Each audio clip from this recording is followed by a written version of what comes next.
میں آپ کو ڈیٹیل دیتا ہوں اس دن ہوا کیا۔ اس دن میں جب کنٹینر پہ تھا تو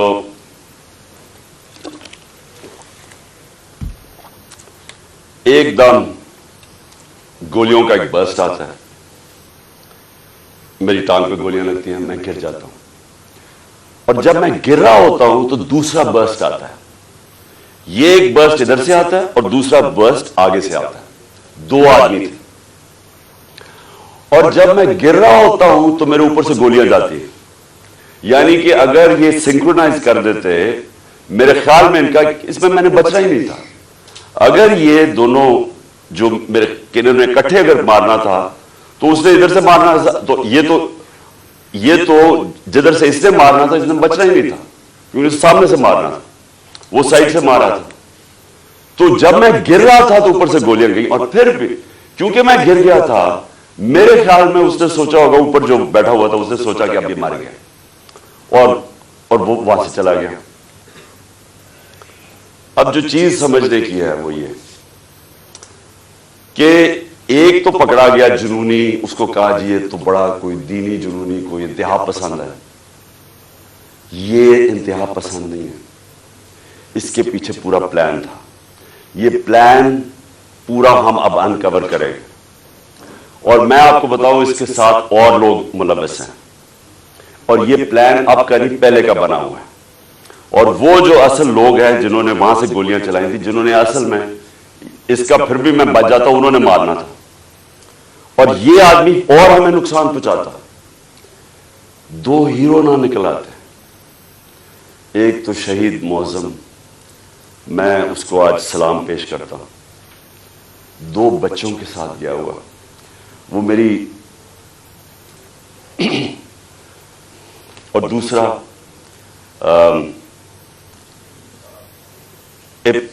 ابتسام، جس طرح اس نے پکڑا اور جس طرح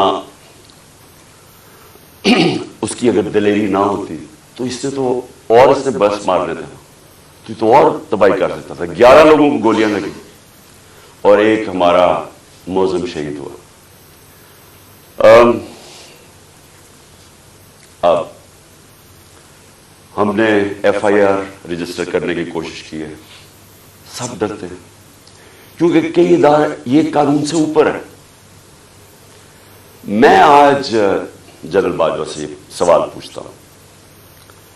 کہ کیا فوج کا وقار اوپر جائے گا یا نیچے جائے گا اگر جو آپ کی فوج پہ کالی بھیڑیں غلط کام کر رہی ہیں، ظلم کر رہی ہیں، انسانوں پہ تشدد کر رہی ہیں، اگر آپ ان کے اوپر ایکشن لیں گے تو فوج کا وقار اوپر جائے گا، لوگ عزت کریں گے فوج کی۔ لیکن اگر یہ ہے کہ فوج میں ایسے لوگ بیٹھے جو ہمیں بھیڑ بکریوں کی طرح سمجھ رہے ہیں، مار داڑ کر کے، ڈرا دھمکا کے، اگر سمجھ رہے ہیں کہ اس طرح فوج کا وقار اوپر چلا جائے گا تو نفرتیں بڑھ رہی ہیں۔ آپ کے ایک میجر جنرل نے جو میرے خیال میں غداری میں پکڑا گیا، امریکہ کے لیے غداری کر رہا تھا، آپ نے اس کو سزا دی، فوج کا وقار اوپر گیا، غلط کام کر رہا تھا، تو کیا یہ اب میجر جنرل فیصل اس کی تفتیش ہونے دیں گے آپ؟ اور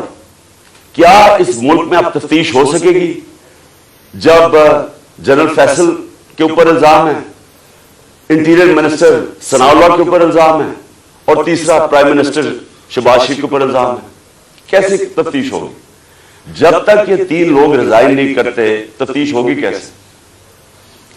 اور ادھر میں جنرل باجوہ آپ سے بھی فوج کے وقار کے لیے کہہ رہا ہوں کہ یہ پاکستانی فوج کو نقصان پہنچا رہے ہیں، اس طرح کی کالی بھیڑیں، یہ جو سمجھتے ہیں کہ ہم انسان ہی نہیں ہیں، بھیڑوں کو کبھی ادھر موڑ دو کبھی ادھر موڑ دو، آج وہ چور ہیں کل وہ این آر او مل گئے تو اچھے ہو گئے ہیں، آج پھر آپ ان کو چور بنا دیں گے کل پھر بھیڑی۔ ہم انسان ہیں، انسانوں کو جانوروں کی طرح نہ ٹریٹ کریں، اور انسان کسی وقت آگے کھڑا ہو جاتا ہے، اور یہ قوم کھڑی ہو گئی ہے۔ یہ میں آج آپ کو بتا دوں، 2 راستے اب اس قوم کے سامنے، یا ایک پرامن انقلاب آئے گا اور یا خونی انقلاب آئے گا، اور تیسرا راستہ نہیں ہے، کیونکہ میں نے 6 مہینے میں اس قوم کو جاگتے دیکھا ہے، قوم کھڑی ہو گئی ہے۔ یہ جو شعور کا جن ہے یہ بوتل سے نکلا ہے، یہ اندر نہیں جانے لگا۔ اب فیصلہ صرف یہ کر لیں کہ ہم پرامن طریقے سے اس ملک کے اندر چینج لے کے آئیں گے، جو کہ بیلٹ باکس کے ذریعے آئے گا صاف اور شفاف الیکشن کے لیے، یا وہ جو ایران میں ہوا تھا ہوگا، تباہی ہوگی، جو سری لنکا میں لوگ سڑکوں پہ آ جائیں گے، کیاس ہوگا۔ یہ جماعت جس کو ان 3 لوگوں نے مجھے قتل کرنے کی کوشش کی اور اللہ نے بچایا،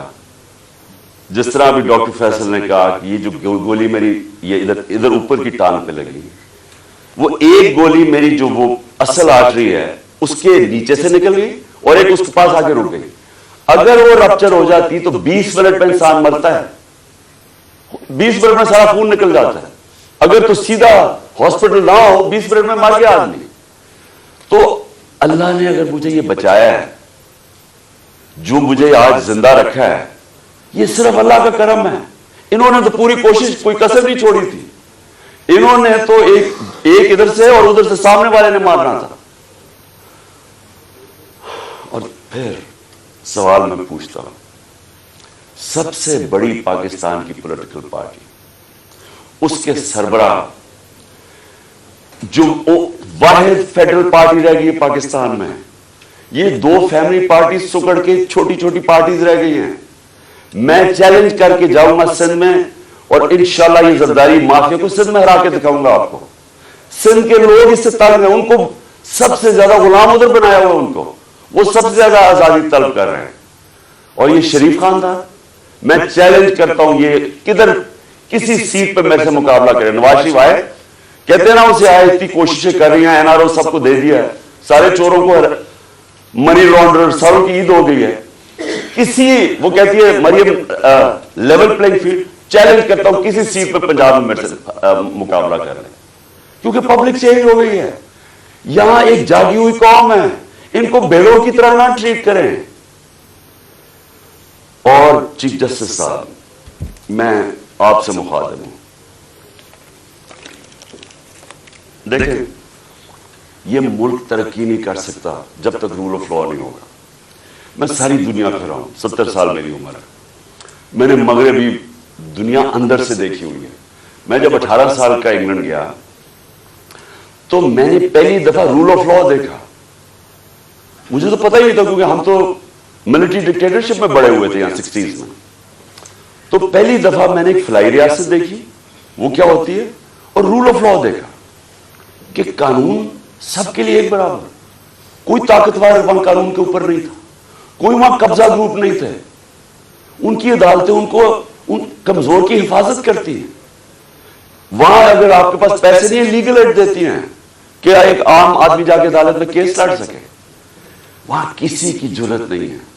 کسی طاقتور کی جرت نہیں ہے کسی پہ ظلم کرے، اس لیے وہ کامیاب معاشرے ہیں، اس لیے وہاں خوشحالی ہے۔ میرے سامنے میری زندگی میں دیکھتے دیکھتے سنگاپور، جو ایک پاکستان کا مقابلہ ہی نہیں کوئی کر سکتا تھا، پاکستان سب سے تیزی سے ترقی کر رہا تھا 60s میں، ہم تو مثال تھے دنیا کی، اور کہاں سنگاپور ہمارے ساتھ، ہمارے سے نیچے شروع ہوا۔ آج ہمارا جو پر کیپٹا انکم ہے وہ پتہ نہیں $2000 ہوگا، سنگاپور کا $60,000 ہے، کیونکہ ان کے اسٹیٹسمن لی کوان یو نے سب سے پہلے زور لگایا قانون کی بالادستی قائم کرنے کے لیے۔ اور اس نے، جب قانون کی بالادستی ہوتی ہے تو کرپشن ختم ہوتی ہے۔ کرپشن تب ہوتی ہے جس ملک کے اندر قانون کی حکمرانی نہیں ہوتی، جب کوئی قانون سے اوپر نہیں ہوتا، جب کسی کو این آر او نہیں ملتا، جب لوگوں کو پتا ہوتا ہے کہ آپ جرم کریں گے، آپ جتنے بھی طاقتور آپ کو سزا ملے گی، صرف تب ایک معاشرے کے اندر انصاف ہوتا ہے اور وہ معاشرے میں پھر خوشحالی آتی ہے۔ ہمارے نبی صلی اللہ علیہ وسلم نے مدینہ کے اندر غربت تھی، لیکن انہوں نے پہلے انصاف قائم کیا، عدل اور انصاف، فلاحی ریاست بنائی اور عدل